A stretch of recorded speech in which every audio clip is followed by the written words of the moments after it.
Ladies and gentlemen, welcome to episode 11 of Digital Grocer. This is your host, President and CEO of Mercatus Technologies, Sylvain Perrier. And joining me in the studio today is Mercatus' Senior Director of Marketing, Mark Fairhurst. Hello, everyone. And Scotty's at the board. And Scotty doesn't know. In this case, this one does. Kevin Glenn. Hey, how's it going? Mark, I have to do a shout out to our friends at Diavol, which is aluminum free. Good to know. It's good to know. And it's a new fresh taste. And I wish they were our sponsors because I am drinking these bottles like there's no tomorrow. It's for fast relief of heartburn, acid indigestion, gas, and upset stomach. That's the price of being the president and CEO. It is and you know what is causing this, Mark? And is that I'm afraid you're going to tell me. I am definitely going to share with you. It is the wind of change that is blowing through the grocery retail industry in 2019. That is a segue if I've ever heard one. Thank you. This was planned. This was planned. It wasn't. Ladies and gentlemen, for those of you who don't know, I just love the taste of this because it's a new fresh taste. So that's why I'm enjoying it. We have enjoyed an amazing break over the holidays. Yep. We wrapped up episode 10 just before that, where we were interviewing Warren Schulberg. Yep. And things have materialized and changed in the industry in such a short period of 30 days. Correct. Right? We've seen the folks over at Whole Foods make the tremendous leap and decide to move away from Instacart. Mm-hmm. We are differently, Mercatus is privileged to be having conversations with other retailers in the space that are considering the exact same thing. Yep. We saw the announcement of Kroger partnering with Microsoft to kind of create this retail platform, retail as a service, a RaaS, I think it's being coined, not as necessarily as a platform as a service. Mm-hmm. So that will be interesting. So, and we're on the verge of hitting the NRF 2019, the big show in New York City next week. Actually, this weekend, yep. And which is apparently going to be quite the event. Yes, in terms of conversations and kind of seeing the new emerging technologies and the startups and so on. So it's quite excited. So, kind of talk about this subject, this wind of change. We wanted to bring back our very first guest, Brittain Ladd, who is a visionary extraordinaire. Mm-hmm. He's an expert at a lot of things, e-commerce, operations, contributes significantly to Forbes.com. Correct. He's the guy that I go to when I'm perusing my social networks, specifically LinkedIn.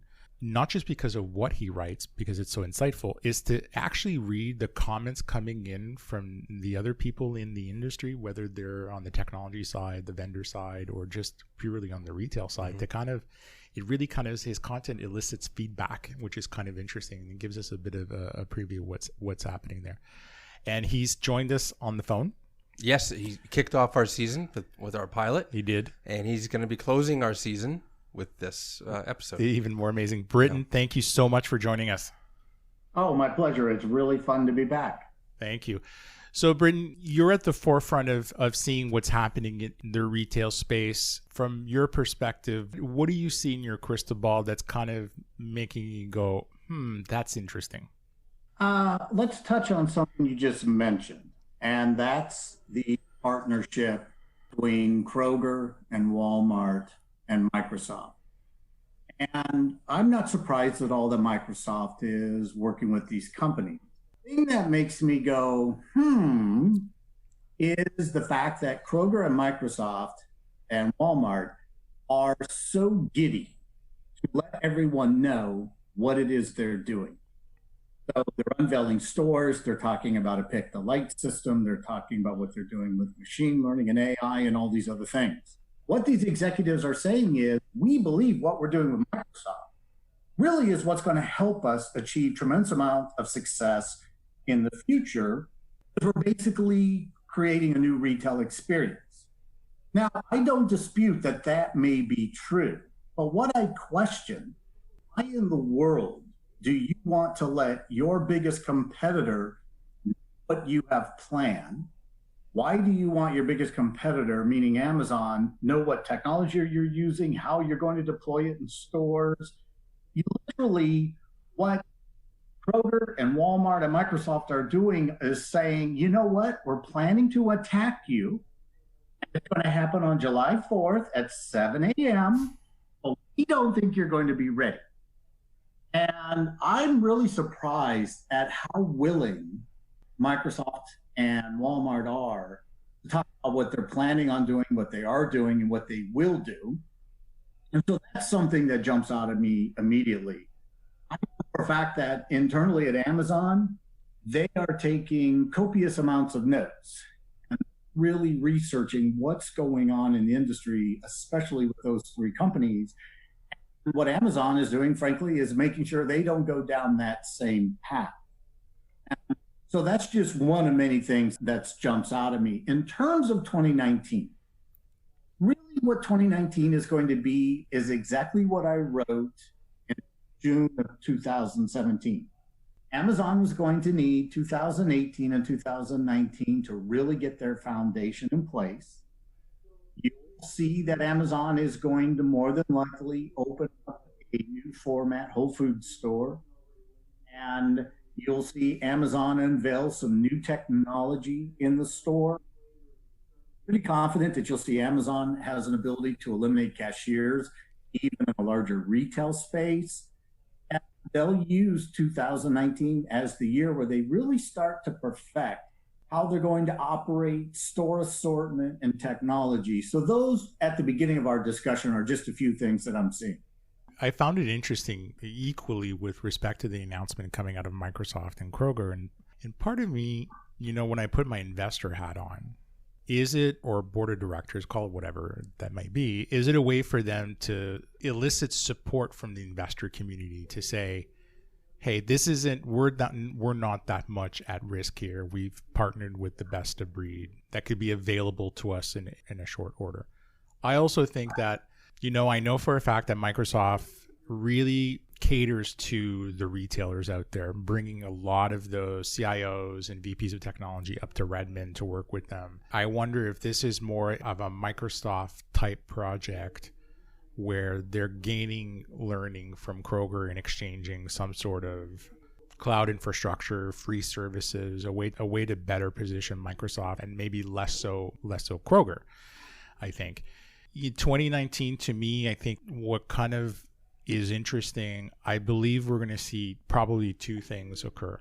So we're going to see a pendulum swing back from being ultra e-commerce focused, ultra delivery focused, and click and collect. I think those businesses have strong toeholds in the industry. I think they need to mature operationally, mature from a marketing perspective. The pendulum will swing back to the in-store experience. And, I just did that magazine interview this morning where I kind of mentioned to the reporter and said, the whole Amazon Go format, and in Brittain, you just talked about it, their ability to do things at scale in an in-store environment, which will lead to lower labor costs, less friction for the consumer, better experience overall.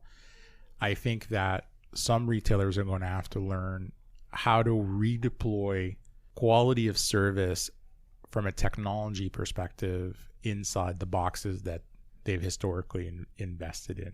The second thing is this is going to force retailers to be truly omnichannel. Now, not omnichannel from the technology perspective, but what's the in-store experience like vis-a-vis mobile and everything else that goes along with that, right? So, and we're going to see a lot of things rehashed in 2019. Scan and go, we're going to see it rehashed. And, Walmart abandoned that in May of 2018. But I think we're going to see that rehash. We know Kroger has a successful program where they moved away from their own hardware to a mobile app. So we're going to see kiosks being rehashed, digital displays, and so on. And I suspect someone's going to start talking about RFID. The third thing that we're going to see, I think, in 2019 is this notion that on the e-commerce side, there's been too much of a rush of an investment into large-scale marketplaces and delivery services to the detriment of who owns the data, the brand, the experience. I'm going to make a bit of a prediction here. What I've not seen yet, because I've not had the chance to test it, what happens to the Whole Foods shopper data within the Instacart app once the logo is removed outside the app? So to Instacart, that's still a dollar value associated to that consumer that registered in the app. Are they going to try to convince the consumer to migrate to another brand? or are they going to lower their delivery fees? What are they going to do? And that reaction alone in the market, there's a bunch of retailers watching this to understand who owns my data, my customer data, and what do I do with it? So I think it's going to be, I hate to use this word, but it's a bit of a come to Jesus moment in 2019 for a lot of people. And I think we're going to see kind of these things materialize. Brittain, what's your sense in terms of kind of the in-store experience and the play that you're seeing out there in the market? I agree with really what you just stated. The thing that 2019 is going to be is really a re-leveling. It's going to be an opportunity where retailers take a step back and they realize, you know what, 17, Amazon makes the announcement they're acquiring Whole Foods. We panicked and we jumped at the only company we thought could do the job, and that was Instacart. So all these retailers reach out to Instacart, sign these agreements.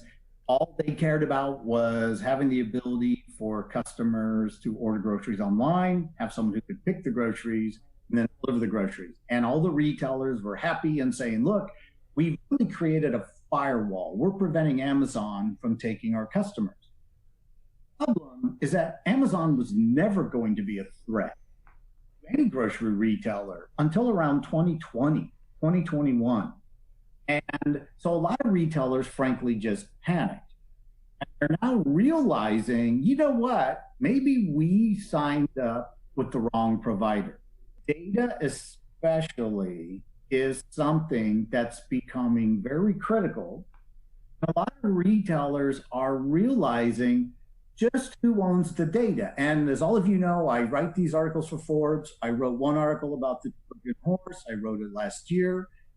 I simply asked this question: why would any grocery retailer sign an agreement with Instacart when all you're really doing is teaching Instacart your business, you're teaching Instacart your strengths and weaknesses, and more importantly, you give all your data to Instacart. Instacart owns that data. The retailers didn't have platforms and systems set up to where they could take the data. And frankly, most of the retailers never asked for it. Well, now they're realizing they made a mistake in doing that. I think in 2019, you're going to see an awful lot of boards of directors, an awful lot of CEOs, CIOs, CTOs, and they're really going to be asking internally, who owns this? And are we at a disadvantage? Because we not only are not owning our data, we're really not doing anything with the data. And that's the thing I think is really going to be interesting, because there are many companies who have signed agreements with Instacart. Retailers, there are literally some retailers that signed up with Instacart and they do no more than 10 orders a day. The online grocery ordering is less than 1% of their total sales. So why do they need a third party to do this for them? And even these larger companies, Kroger, Aldi, Costco, and especially Sam's Club, these companies, I think, are working behind the scenes to be able to take over their own destiny. I think they're really doing everything they can to take this data, to take ownership. But it's the small to medium-sized grocery retailers, it's those independents. And I think what they're really starting to do is say, who should we have an agreement with? We signed up with Instacart. That may not be strategic to us. So what platform, what company can we reach out to where we really have some autonomy? We own the data, but we're with a vendor who actually is teaching us how to pick orders. It's teaching us how to stage, how to meet customer demand. That's what I'm really expecting to see in 2019. So I agree with you completely. Data is becoming more and more important to these retailers, and a lot of retailers are realizing they're giving away an awful lot of data to a company, I'm convinced, Instacart is going to become a competitor. Instacart has $1.5 billion of cash on hand. I see no reason why Instacart can't move into distribution, private label. I see no reason why Instacart can't make some acquisitions along the way. We know they can raise capital. And at a $7.6 billion valuation, they're becoming more valuable than many of the retailers they serve. So there's a lot of interesting things going on out there. Yeah, I would agree. And you know, what you said elicits a bit of a story, and you know I'm a bit of a raconteur. So I remember this is years ago, and I was in the Southwest, and I was visiting stores just out of the blue. I think I was on vacation at the time. There was no client work per se. I walk into a retailer who I know at the time very well. I'm kind of dressed in summer attire. It's very warm, and I bump into the CIO, really nice gentleman, and I'm watching Amazon Fresh people walking, or Amazon Direct, I think, whatever the name of the service was at the time, walking back and forth in and out of the store, and they're picking and packing stuff, and I'm like, hey, what's going on? Oh, we're doing a multi-year pilot with Amazon. We're listed on their mobile app. They're picking, packing out of our stores to deliver orders within an hour. And I'm like, well, that's interesting. I said, how comfortable are you with allowing a company like Amazon to learn your business? And he kind of chuckled and he said, oh, no, they've assured me that they will never become a competitor. I looked at him and I said, this is the classic Trojan horse example here. They are meticulously learning your business in terms of what moves, when does it move, what's the right price point to create a tipping point with the consumer. And sure enough, within a year after that encounter, Whole Foods is acquired, and he was walked out of his own company. And rightfully so, because if I was a shareholder or was on the board of directors, I would have raised probably a red flag. And maybe, being naive at the time, not necessarily myself, but being in that role, I would have agreed to do. I've always maintained that when Amazon enters a business, it doesn't enter a business for the sake of just tapping consumers. They systematically create long-term platforms with what they do. Take their AWS infrastructure, EC2, their elastic cloud computing infrastructure. They're literally taking a piece of business from all of us, quite frankly. And Google Cloud and Azure, they just don't stack up. So you look at what they've done with their marketplace, their e-com infrastructure. Yeah, it started off as books, but kind of migrated to being a marketplace for just anyone to sell anything. My view is they spent 10 years trying to crack food, and they learned, and then they turned around and said, the only way we're going to solve this and make it profitable is we're going to buy our best customer. And they did. They bought Whole Foods. And what they will create with Whole Foods is not just a largest repository of data, but is the fact that they're going to be able now to create a true retail platform. And so when I see the announcement coming out from the folks over at Kroger and Microsoft, as much as I think it may be to appease shareholders out there and the investment community, I think somebody is retaliating to say, hold on here. Amazon's not going to be the only one in this game here that's going to be able to do this. Because, Mark and I have talked about this. What stops Amazon from turning around once they've established this whole play of being able to service their best customer to turning around and being B2B? Correct. Yep. Do a B2B play on food and grow that line in a business. And I agree with Brittain with your thesis around retailers early on kind of jumping into the fray with the marketplaces that are out there, specifically Instacart.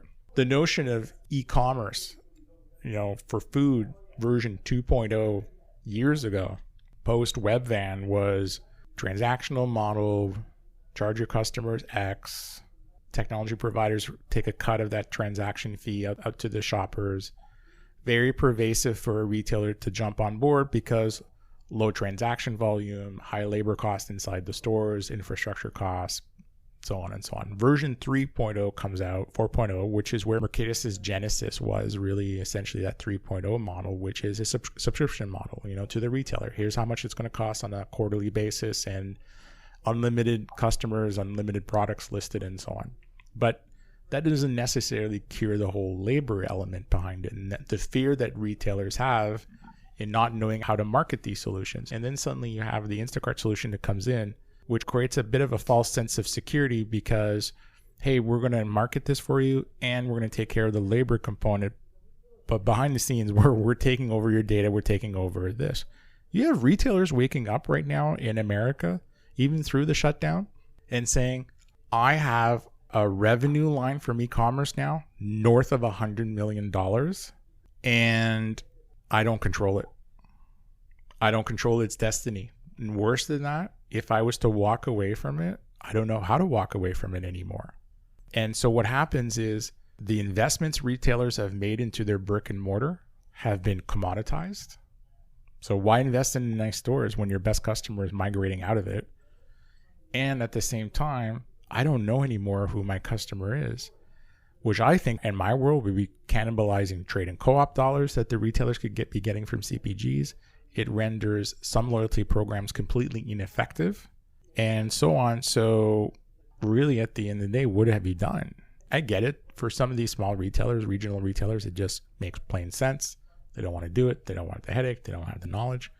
We have some big names that have jumped into the fire. When now we see Kroger and Walmart that haven't really jumped in and they're doing their own thing, I think that ability in 2019 to innovate, it's got to be the first one. You got to cut the umbilical cord really quick. So, Brittain, when you juxtapose what's happening in North America, are you hearing the same stories in Europe and maybe in South America? Are they kind of along the same lines, or are they further ahead, or are they behind? What are you seeing out there outside of our continent? They're primarily behind. That's actually an advantage in a way, because what they're doing is watching what's going on in the US, and they want to make sure they're not just copying, they're really wanting to learn. And so some of the larger grocery chains out there, so example, X5, the largest grocery retailer in Russia that I work with, they have 12,000 stores.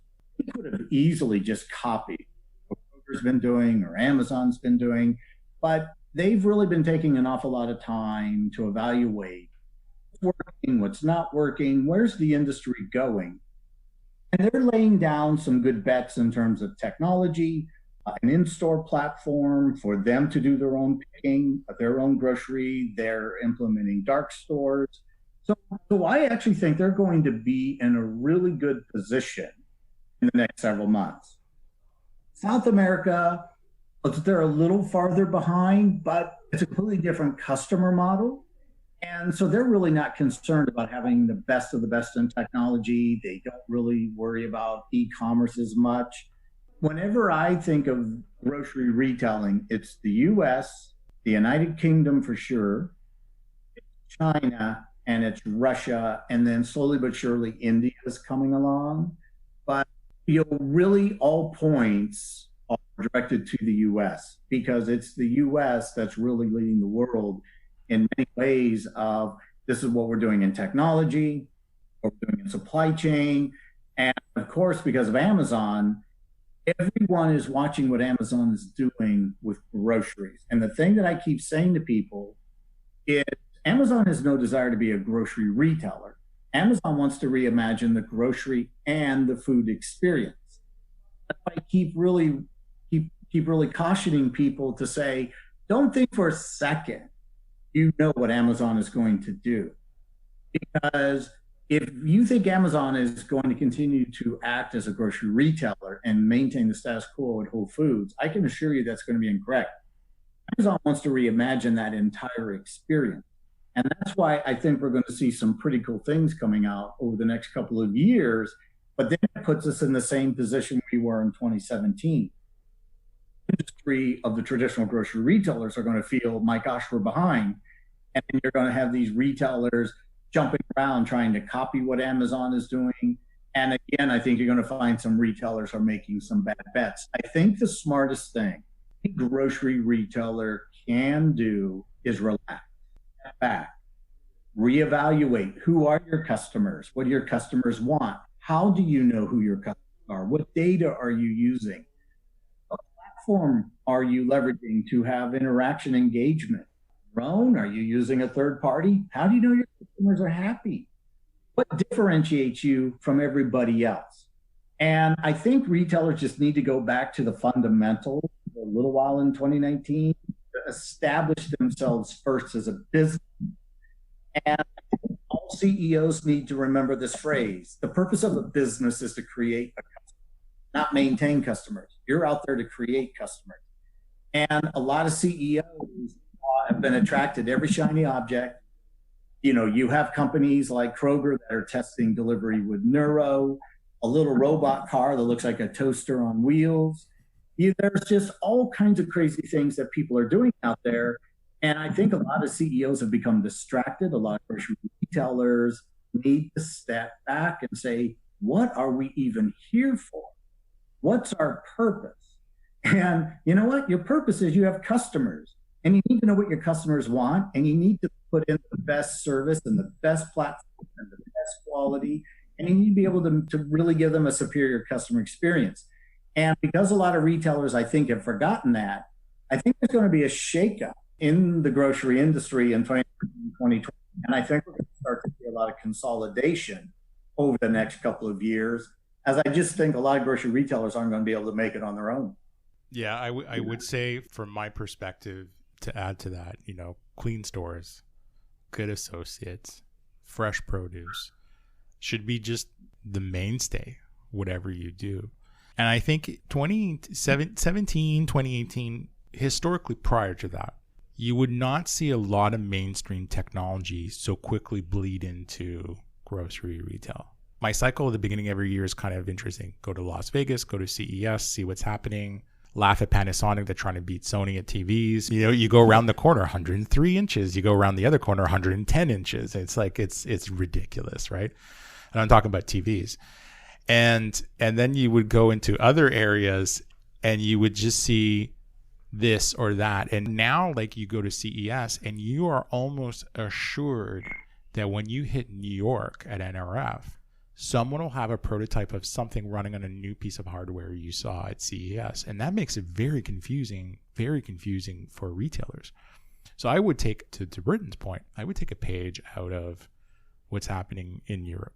My conversations with a lot of the leading retailers over there is because they were the first to e-commerce, successful e-commerce. Again, to Brittain's point, when volume hit, they managed the labor component by doing dark stores. They have not invested in micro fulfillment centers and robotics per se, with the exception of Ocado. Okay, so I'm not going to lump Ocado into a traditional retailer like a Carrefour or an Aldi or so on, or a Sainsbury. But they did not sacrifice their core pillars as a business. So, but they had to invest in these monoliths of technology, the early e-commerce platforms that were born out of the Oracles of the world, the SAPs of the world. And those technologies are laborious to implement. They're very difficult, and they don't lend to the rapid development and the exciting user interfaces that are very low friction of what we're seeing kind of born out of the United States today. So the Europeans are flocking into North America, and not just on the East Coast. They're going straight into the heartland, as I like to call it, and into California to see what's working, what's not working, and they're testing. You know, for the longest time, Tesco, the whole fresh and easy concept that went bankrupt a couple of years ago, was born out of an entire R&D center Tesco operated in not San Bernardino, but just outskirts of LAX, right, 30 minutes away. And so they had this whole test center, and they were working with Safeway. And when Safeway found out that they had this test center, and that relationship between Tesco and Safeway soured fairly quickly. So the Europeans are going to go to the next level of quantum in terms of what they're doing from Europe. You know, last year in 2018, I spent some time in London, got to go experience what Sainsbury's is doing, and some of the other Tesco, as well as some of the other smaller brands. They're still using catalogs, paper catalogs, and there's this element of freshness to it when you're a customer and you're inside the store and you're able to kind of pick what you want to buy, and someone goes and gets you from behind the counter, and they'll deliver it to you if it's a TV. Because when you're in London, bringing a LCD TV on the tube, very difficult. It's very difficult to do. In the United States, in Canada as well, maybe less in Canada. I think in Canada we're so conservative, it's not funny. We go to bed with socks on at night. That's not just because it's cold. And then that's in the summertime. So you can imagine what we do in the wintertime where there's snowsuits. And it's very different in the United States right now because everyone's taking like this shotgun approach. Let's do micro fulfillment. Let's do autonomous robots. And then I'm having conversations around what's called faceless faceless fulfillment, which you pull up to something that looks like a car wash and something throws the groceries into the back of your car. And there's this hyper level of wanting to automate so many different things without what's the financial backing behind it? What's the sustainability of this from an operational perspective? Is it really going to drive value? And I will tell you, we will never know what Amazon is truly doing. They are so secretive. It is like Apple. The most that we've heard lately is, Tim Cook had to go on TV to talk about the decline in the stock and, pointed out we make great products and the stock went up 2%. So I think we'll never know. 2019, I would agree with Brittain. People are just going to relax and regulate. And if the Chinese economy is slowing down as much as the reporting, Starbucks being one of the latest one to talk about it, and they would know, if our 5 economical drivers start to dip, whether it's in Canada or the United States, retailers better be ready. Mm-hmm. Mark, what are your thoughts? I agree almost 100%. Oh, is that like 98% or is it 99? It's within tolerance. Oh, I'm not sure what that is, but go ahead. But the question I want to ask is to both of you is it too late?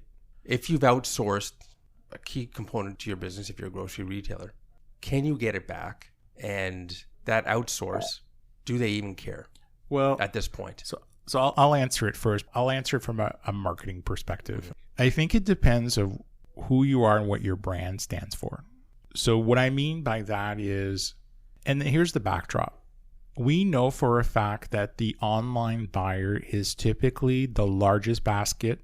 It is the most loyal and best customer, and they migrate online or they are acquired as a new customer because of the convenience factor. And it depends, how long have they been using the service? Has the customer now considered everything they're buying as being strictly commoditized, i.e. a box of Tide detergent is a box of Tide detergent. I don't care where I get it. And what is their affinity with your private label? Okay. So if you're a mid-sized retailer and you have the great in-store experience and they love your private label, like a Loblaws President's Choice, most people love that brand. I think 99.99% of the people love that brand. And same with their Joe Fresh line. And there may be an opportunity to rescue yourself out of this situation. But if you've become just a commodity, then they're not necessarily buying your private label and the convenience factor trumps everything else and they don't care how much they spend. If you delist, I'm pretty sure, and you don't have a good loyalty program, pretty sure you lost your best customer. And again, it comes back to differentiation. Yeah, and you can't do that in the market context, right? Because you've become a fulfillment center to someone else's business model. Right. And great, thank you very much. I'm running a business at a premium on top of what you're doing without the infrastructure costs. Brittain, what do you think? Oh, I agree. I agree with what Sylvain just stated. There has to be some value that's going to be achieved if you're going to delist.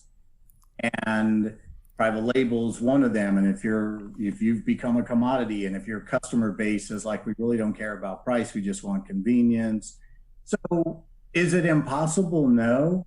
But it's one of those things where you really need to have to understand what's the value to the customer if we do delist. And the thing that I would recommend is don't delist just to switch from one provider to another. Really leverage it as an opportunity to say, you know what? Not only can we delist, but we're going to really start to do some things transformative. We're going to use this as an opportunity to address some shortcomings in the business model. And we're going to use this as an opportunity maybe to release a new marketing program. Maybe we're going to announce that we've created a new line of products specific to children. There's a way to add some excitement in the listing and going to someone else. You just have to be able to package it in such a way that it generates excitement. The danger is if you build up a lot of expectations that this is a good thing for customers and you're going after customers who aren't using the service, then the execution has to be there, the value has to be there, and it has to really, at the end of the day, be worth it. People need to be able to, you have to create something that your customers are going to be saying, wow, this was great. And they start to talk to other people about it. If you can't do that, it's one of those things where you made a bad decision. There's no easy way to get out of it. And frankly, you might as well just continue doing what you're doing for now. Yeah, absolutely. And it's, we had this conversation at a brainstorming session here at Mercatus. Mm-hmm. There's nothing wrong for a retailer to have a multi-pronged strategy that says, I'm going to leverage all of these quote unquote distribution channels, but I have to have at the center of this, the nucleus is control. So, and to positively leverage the network effect that can be created because people are congregating around these solutions. You know, I gave an example today at lunch with a new employee, right? We have this thing that we do here at Mercatus with new employees. We take first day, CEO takes them out to lunch, or in this case here was the third day because I was tardy. And she said, how do we leverage Facebook? And I said, well, you know, the reality is if I'm a retailer, what you should be doing is putting your private label, one item for sale through Facebook, through some sort of widget or an ad, and create not just a buy button, but something that elicits a reaction and automatically comes through from Facebook directly into that retailer's platform. And that's be something that should be permeated across these different solutions. But the retailer needs those mechanisms to be able to control that versus just you know, giving them the toolbox and saying to these providers, you know, hey, how about you go figure it out for us? It has to be tremendously a partnership, one that is rooted in transparency and honesty and give and take. And that used to be the mantra in this business, but that's changed. That's really changed. It is, it's going to be exciting, Mark. Oh, this year is going to be full of change. Absolutely. It almost keeps me up at night. hence the day of all. Yeah. No, like I said, I just love the taste. So we're going to NRF. Yes. You're leaving tomorrow. We are busy in which shows in the first half of 2019. We have NRF. And then after that, we have the midwinter at FMI. At FMI, and we're sponsoring the dinner. Correct. Which the Friends of FMI. The Friends of FMI. Yes. Yeah, it's great. So we're going to be there and we're going to meet a bunch of cool people. Yep. And then I'm off NGA, and then I think Shop Talk. Yep. And then Mark, aren't we a level 5 sponsor again for Grocery Shop? We were the first to sign up on the spot, level 5 again. So it's a fantastic investment on our part because Grocery Shop, the event, really brought the market to us, and we're going to have some really exciting announcements come September. Yeah, and I think we have a really compelling announcement that we're making for NRF as well. This week, tomorrow. Some really cool tech. Absolutely. Which I'm not going to spoil the beans just yet, so that's going to be secret. Although by the time this airs, it'll be out. Scotty, you got to get on it. Brittain, it's been amazing to have you on our show again. You're a gentleman and a scholar, and semper fi, I think, is the key word. Thank you. It's always fun to come on here. And I agree with you. 2019 is going to be interesting. And the thing I'm sure you'll agree with, and you touched on it earlier, it's not just retail, grocery retail, and we're going to start to see some interesting things. But I really think towards the end of 2019 is when we start to get an idea of what's all this food on demand really about. Companies saying, why do you need to go to the grocery store? Why do you need to go buy ingredients to take home and cook? What if we actually leverage stores to prepare food and bring it to you? It's a higher margin business for us as a grocery retailer. And then there are those companies like Zoom and others who basically are saying, you know what, we can just bring you meals on demand. You never have to go to the grocery store. So I'm really waiting to start to see how some of that well, because there's a tremendous impact on grocery retailers. And I think the smart grocery retailers are the ones who say, we can't just be a grocery retailer anymore. We have to become experts in food and meal. Absolutely. Brittain, how do people get a hold of you if they want to tap into that crystal ball of yours? It's easy. Just reach out to me via LinkedIn. I'm always checking my messages. It's very easy to reach out to me that way. Perfect. Thank you. Mark, quickest way for people to get a hold of us at Mercatus? It's www.mercatus.com. We're listed on all the social channels, Twitter, Instagram, Facebook, and LinkedIn. Yes, and MySpace. No, sorry. MySpace. Whatever happened to MySpace? Is it still around? No. That was taken care of. Before we go, yes, this is episode 11, so we are ending our season 1. Yes, as you alluded to, we're going to be extremely busy over the next few weeks. Yes, well into March. Yes, so we will be kicking off season 2 shortly. Mark, are we going to do a remote maybe for the season 2? That might be a great idea. We could do a remote. We know we did the last one, right? That was Spoon Guru. Correct? It was a great show. Yeah. Ladies and gentlemen, thank you so much for listening. This is the wrap-up show for season 1. Don't forget to send us your commentary and your questions via any of our social channels. Mark will make sure that it comes to the table, and stay tuned for season 2, where I'm sure we're going to have some wonderful guests and some controversial topics, things that are happening in the grocery retail space. Cheers.